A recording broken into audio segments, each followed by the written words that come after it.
1965, the march from Selma to Montgomery was all about achieving not only voting rights, but the right of political participation. And we've seen over the last few years efforts to intimidate voters, voter suppression.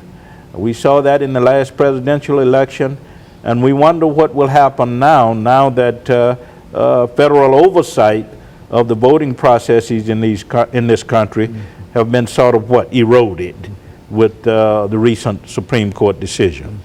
And so in a real sense, I think the challenge is really to almost rewrite, in a real sense, the whole history of voting in this country, because you just can't sit back and not do anything. Exactly. And I think the pattern has already been laid out as to how you accomplish voting rights in this country. Do you think that it now requires us to do the same thing and getting back into the streets, the same kind of activity? I hope not, but it may require a kind of reoccurrence of what was happening in the 1960s. And of course, leaders like Al Sharpton have already said that perhaps we will have to take to the streets again to make sure that voting rights are secured. But I hope it doesn't, but it may very well require some of the same kind of activism that occurred in the 1960s.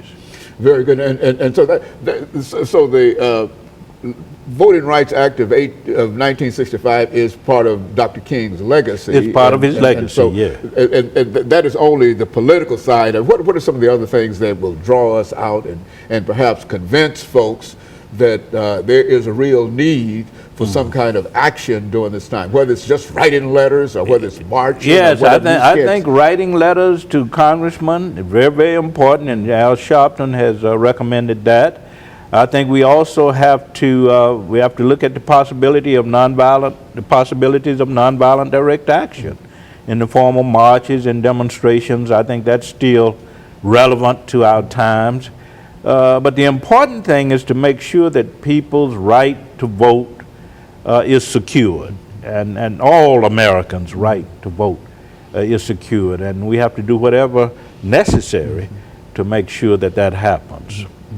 And so in a real sense, Dr. King's assassination left a legacy of struggle in a real sense, and a legacy of activism. Activism. Yes, yes. And so in order for us to live up to what Dr. King was all about, then we have to at least do something. We just cannot decide. And what